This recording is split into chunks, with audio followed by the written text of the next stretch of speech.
First chapter में जो है कि हम लोग को पढ़ना है एचसीएफ, है ना, जो कि हम लोग पहले जो पढ़े हैं ना, जो कि यूक्लिड विभाजन एल्गोरिथ्म का प्रयोग हम लोग नहीं पढ़े हैं। पहले हम लोग जो अभाज्य गुणनखंड विधि और भाग विधि, दो तरीका का जो विधि होता है वो दोनों तरीका हम लोग पढ़ चुके हैं। लेकिन अभी फिलहाल हम लोग को क्लास 10th में यूक्लिड विभाजन एल्गोरिथ्म के प्रयोग से ही एचसीएफ हम लोग को निकालना है, और ओनली 10th में ही हम लोग को यूक्लिड विभाजन एल्गोरिथ्म का प्रयोग करते हैं।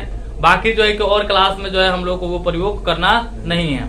फिलहाल हम लोग को 10th में ही पढ़ना है, और थोड़ा सा नया आ जाता है जिसके चलते जो है कि कुछ बच्चों को समझ भी नहीं आता है। तो वही आज जो है कि बहुत विस्तार से समझाने वाले हैं, बताने वाले हैं। सभी कोई जो है कि ध्यान से देखेंगे और समझेंगे। चलिए, यूक्लिड विभाजन एल्गोरिथ्म, यूक्लिड विभाजन एल्गोरिथ्म का प्रयोग,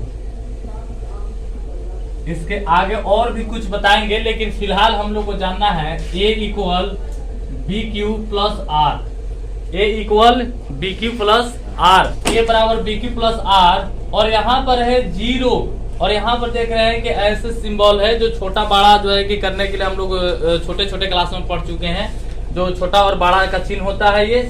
तो यहाँ पर देख रहे हैं कि 0 से बड़ा, और इसको यहाँ पर जो लाइनिंग फिर खींच दिया गया है, तो इसका मतलब होता है कि बड़ा या बराबर, बड़ा या बराबर। जैसे कि 0 से बड़ा या बराबर आर का मान होगा, और आर से बड़ा बी का मान होगा। ठीक है, वो दिया हुआ है। तो इस पे हम लोग को अभी ध्यान नहीं देना है, क्योंकि इस ओनली समझने के लिए है कि 0 से बड़ा आर का मान होगा और आर से बड़ा जो है बी का मान होगा। समझ में आ रहा है ना? तो इस पे हम लोग चलते हैं, इस पे हम लोग को बनाना है। मान लेते हैं यहाँ पर 15 और 25 है, 15 और 25 है। तो इसको जो है यूक्लिड विभाजन एल्गोरिथ्म का प्रयोग करके एचसीएफ को हम लोग को निकालना है। तो कैसे निकालेंगे? इस फॉर्मूला पे निकालेंगे। ठीक है, अब क्या करेंगे, इसमें देखेंगे कि दोनों में हम लोग का बड़ा कौन सा है। जैसे कि 15 है और 25 है, जो बड़ा होगा दोनों में वही जो है हम लोग का ए का मान होगा। दोनों में ए का वैल्यू वो होगा जो बड़ा होगा। तो मान लीजिए इस पे हम लोग को रखना है, तो ए का मान क्या है? 25 है, तो 25 रख दिए इक्वल। अब यहाँ पे बराबर है तो बराबर लिख दिए। यहाँ पर बी का मान वो होगा जो 2 नंबर है ना, तो सबसे बड़ा वाला ए का मान होगा, और इससे जो छोटा होगा वो बी का मान होगा। ठीक है, तो ए का मान हो गया 25 और बी का मान हो जाएगा 15। ठीक है, अब यहाँ पे आ जाता है Q और R। तो Q और R का वैल्यू हम लोग को अपना से निकालना पड़ता है, दोनों का वैल्यू निकालना पड़ता है। ठीक है, अब कैसे निकालेंगे? देखिए यहाँ पर क्या करेंगे ना, 15 से 25 में भाग देते हैं, 15 से 25 में भाग देते हैं। सब कोई ध्यान से सुनेंगे। 15 से 25 में भाग देते हैं, तो ये रफ में कर सकते हैं। जैसे कि 15 से 25 में भाग देंगे तो 15 एकम 15, ये कितना बच जाएगा? 10। ठीक है, अब देखिए होता क्या है, इसमें पूरा काटाना नहीं है, इसको जो है पूरा काटाना नहीं है, भाग देकर के ओनली इसमें भागफल और शेषफल लाना है। जैसे कि 15 से हम लोग 25 में भाग दिए हैं, तो भागफल कितना आया है? 1 आया है।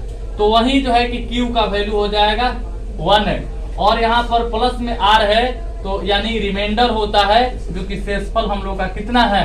10 है, तो 10 लिख दिए। अब देखिए एक पड़ाव हम लोग पार कर चुके। इसके बाद में अब देखेंगे क्या क्या करना है। ये जो 25 है ना, 25 को अब हमको छोड़ देना है।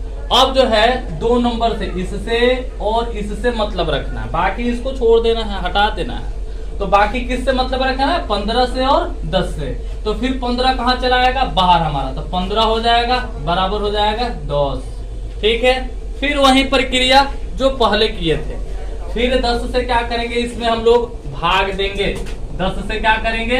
भाग देंगे 15 में, तो 10 से 15 में भाग दिए तो 10 से कम 10, बच गया 5। अब देखिए फिर वही Q का वैल्यू, जो यहाँ पर Q है ना, तो Q का वैल्यू हमारे पास कितना आ गया? 1 आ गया, प्लस अब यहाँ पे R है, R का वैल्यू कितना आ गया? 5 आ गया। चलिए, ये दूसरा हो गया। अब फिर इसके आगे वही चीज करेंगे, जब तक, ये कब तक करना है हमको? जब तक जो है शेषफल में यानी R का वैल्यू जब तक 0 नहीं आ जाता है, तब तक ये क्रिया करते रहेंगे। कब तक करना है हमको? जब तक r का वैल्यू 0 नहीं आ जाए तब तक हम लोग को यही क्रिया करते रहना है, दोहराते रहना है। अब देखिए, अब क्या है ना, फिर हमारा 2 का नंबर, यानी कि जैसे जैसे पड़ाव करते जाएंगे, पार करते जाएंगे, वैसे वैसे फर्स्ट वाला नंबर को छोड़ते जाना है। तो ये 15 को फिर क्या करेंगे, हम लोग छोड़ देंगे। फिर किसको लेंगे? 10 और 5 को। तो 10 हम लोग यहाँ पर ले लिए और इसके बाद में कितना आ जाएगा? 5 आएगा। और फिर वही क्रिया पहले जैसे 5 से क्या करना है, इसमें भाग देना है, यानी कि 5 से हम लोग भाग दिए 10 में, तो 5 दूना 10। अब यहाँ पे कट करके क्या आ गया? 0 आ गया। तो कहने का मतलब है यहाँ पे गुना, गुना में क्या होगा? गुना में भागफल लिखते हैं, तो भागफल कितना हो गया? 2 प्लस शेषफल, यानी कि शेषफल कितना आ गया हमारा? 0 आ गया। तो बस इतना ही करना है। जब तक 0 नहीं आएगा ना तब तक हम लोग को ये क्रिया करते रहना है। अब देखिए r का वैल्यू मेरे पास क्या आ गया? 0 आ गया। तो इसके आगे हम लोग को अब कुछ करना नहीं है। अब ओनली हम लोग को HCF लिख देना है। HCF इक्वल, तो HCF कितना होगा मेरे पास? जिससे पूरा पूरा कटा हो, जिस नंबर से पूरा पूरा कटा हो वही HCF कहलाएगा। जो कि यहाँ पर पूरा पूरा किससे कटा है? 5 से कटा है। तो यही हम लोग का HCF कितना हो जाएगा? 5 हो जाएगा। बस यही रूल है और इसी रूल पर हम लोग को यूक्लिड विभाजन एल्गोरिथ्म का प्रयोग करके, यूक्लिड विभाजन एल्गोरिथ्म का जो ये फॉर्मूला है, ये रूल्स है, इसी रूल को फॉलो करके हम लोग को बनाना है।